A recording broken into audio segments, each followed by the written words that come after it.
इथे सगळी भांडी काढलेली आहेत. तर 2 ते 3 पाण्याने स्वच्छ धुवून घेतलेले आहे. आता यामध्ये आपल्याला पाणी घालायचं. सकाळपासून आज लाईट सारखी येते जाते चालू आहे. नमस्कार मंडळी, मी माया मायागुरे या ब्लॉगिंग चॅनलमध्ये तुमचं सकाळच्या वेळी स्वागत आहे. आता सकाळचे 12 वाजलेले आहेत आणि आत्ता मी ब्लॉगला सुरुवात केलेली आहे. आज वार आहे सोमवार. आज सोमवार असल्यामुळे केतू स्कूलला गेलेली आहे, वेदांत ऑफिसला गेलेले आहे. तर त्यांचे दोघांचे डबे सकाळीच दिले. आता दुपारच्या स्वयंपाकाची तयारी करायची. त्याचबरोबर आज मी किचन साफ करणार आहे. तर आज पूर्ण वेळ माझा किचनमध्ये जाणार आहे. आधी सुरुवातीला मी स्वयंपाक करून घेते आणि त्यानंतर मग साफसफाई करायची. तर व्हिडिओ शेवटपर्यंत नक्की पहा. तर आता स्वयंपाक करण्यापूर्वी सुरुवातीला मी मूग कुकरमध्ये लावून घेते.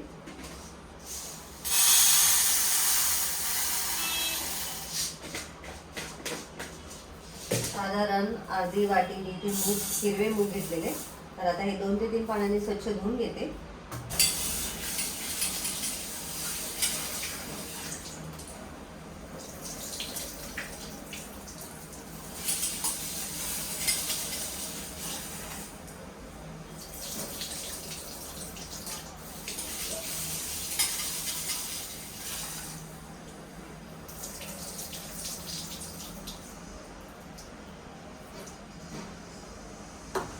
तर 2 ते 3 पाण्याने स्वच्छ धुवून घेतलेले आहे.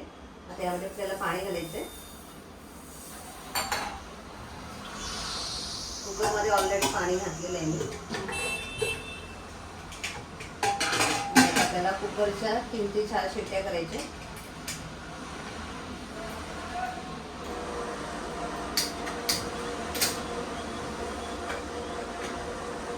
तर आता कुकर लावलेला आहे. कुकर साईडला होईपर्यंत आता कुकर साईडला ठेवला आणि कुकरच्या 4 शिट्ट्या पण झाल्या. गॅस बंद केलेला आहे आणि भाकरी करायला घेतली. आणि सुरुवातीला मी गरम पाणी करून घेतलं. भाकरी करताना नेहमी मी गरम पाण्याचाच वापर करते, त्याने भाकरी छान मऊसूद होतात. ॲक्च्युली कालच्याच ब्लॉगमध्ये मी तुम्हाला म्हटली होती की मला आता फोन करायचा आहे बहिणीला, बहिणीशी गप्पा मारणार आहे. परंतु काल काही मला गप्पा मारायला वेळ मिळालाच नाही. त्यामुळे मग आता सकाळी तिला फोन लावला आणि काय चाललं आहे म्हणून विचारलं. त्याचबरोबर इकडच्या तिकडच्या गप्पा मारल्या आणि मग थोड्या वेळाने मग फोन मी ठेवला आणि मग तिला म्हटलं आता तू पण स्वयंपाक कर आणि आता मी पण स्वयंपाक करून घेते. कारण 1 वाजला, आम्हाला गप्पा मारता मारता 1 वाजला. तोपर्यंत केतूसुद्धा आली आणि मग फोन ठेवला मी आणि सगळ्या भाकऱ्या करून घेतल्या. आता ह्या भाकऱ्या मी जरा जास्तच करते कारण रात्री मला परत काही करायचं काम नको म्हणून. रात्री फक्त मी भात लावणार होती, त्यामुळे आता इथे मी सगळ्या भाकरी करून घेते.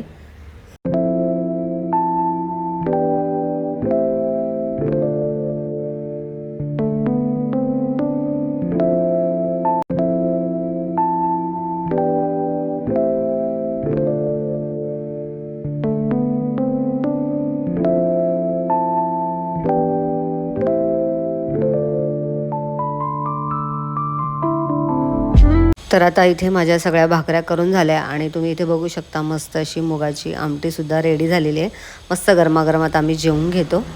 तर मंडळी दुपारी जेवली आणि छान अशी झोप काढली कारण माझी तब्येत अजून व्यवस्थित रिकवर झालेली नाही आहे. थोडीशी झोप काढली आणि आता घड्यात वाजलेत 5. तर आता मी किचनमध्ये आलेली आहे आणि आता सुरुवातीला मी सगळी साफसफाई करणार आहे आणि त्यानंतर चहा करणार आहे. तर आधी पहिले वरती ज्या जाळ्या आहेत त्या जाळ्या काढते. त्यानंतर जे डबे अस्वच्छ झालेले आहेत ते घासून घेते. त्यातलं जे काही सामान आहे ते काढून. चला मंडळी कामाला सुरुवात करूया. तर आता किचनची आज स्वच्छता करायची होती, त्यामुळे सुरुवातीला आता मी वरच्या ज्या जाळ्या आहेत त्या जाळ्या काढून घेते. आता इथे जवळजवळ गावावरून आल्यापासून मी स्वच्छच केला नव्हता. म्हणजे आता गावाला आम्ही जवळजवळ 10 दिवस गेलो होतो आणि आल्यानंतर माझी तब्येत ठीक नव्हती, त्यामुळे मी काही किचनमध्ये एवढी स्वच्छता केलीच नव्हती. तर आता म्हटलं हळूहळू करायला पाहिजे. आणि आता नवरात्र पण जवळ येत आहेत, तर वरच्या सगळ्या जाळ्या ज्या काय झाल्या आहेत त्या सगळ्या काढते. कोळी भरपूर होतात, काही समजत नाही कोळी कशामुळे होतात एवढ्या. तर कोळींवरती काही औषध वगैरे असेल तर प्लीज मला कमेंटमध्ये नक्की सांगा, तुमच्याकडे काही औषध असेल त्याच्यावरती काही. कारण घरामध्ये कोळ्या भरपूर होतात आणि त्यामुळेच घरात जाळ्या पटकन होतात. तर आता इथे सगळीकडची स्वच्छता मी करून प्रत्येक कोपऱ्यामध्ये मी जशी झाडू लावते तसं त्या कोळ्या निघत आहेत आणि सध्या कसं पाऊस पण चालू आहे तरीसुद्धा ह्या कोळ्या ज्या आहेत ना ते एकदम चिकटून बसल्यासारखे झाले आहेत भिंतीला. म्हणजे आपण काढलं तरीसुद्धा ते निघत नाहीत, एकदम असं ओलसर झाल्यासारखे झालेले आहेत. त्यामुळे काढायला जरा थोडासा त्रास होत होता. आणि या काचांच्या बाजूला पण भरपूर अशी धूळ जमा झाली होती. आता स्पेशली त्या काचांना पण स्वच्छ मला पुसून घ्यायचं आहे. तर आता सुरुवातीला तर सगळ्या जाळ्या काढून घेते आणि त्यानंतर मग मला डबे वगैरे पण घासायचे आहेत. आणि इथे मी भांडी घासायला घेतलेली आहे. मगाशी माझा मोबाईल बंद पडला होता, तर मोबाईलमधली चार्जिंग संपल्यामुळे मी शूट नाही घेऊ शकली. तर इथे सगळी भांडी मी काढून घेतलेली आहे. तुम्ही बघू शकता यातली सगळी भांडी काढलेली आहेत आणि अर्धी भांडी माझी घासून पण झालेली आहेत. तर अजून जी बाकी उरलेली आहेत ती पटपट घासून घेते आणि आता मोबाईल पुन्हा एकदा मी चार्जिंगला लावून घेते. तुम्ही बघू शकता सर्व भांडी आपली घासून झालेली आहे. आता दिवाबत्ती करून घेते कारण 7 वाजले.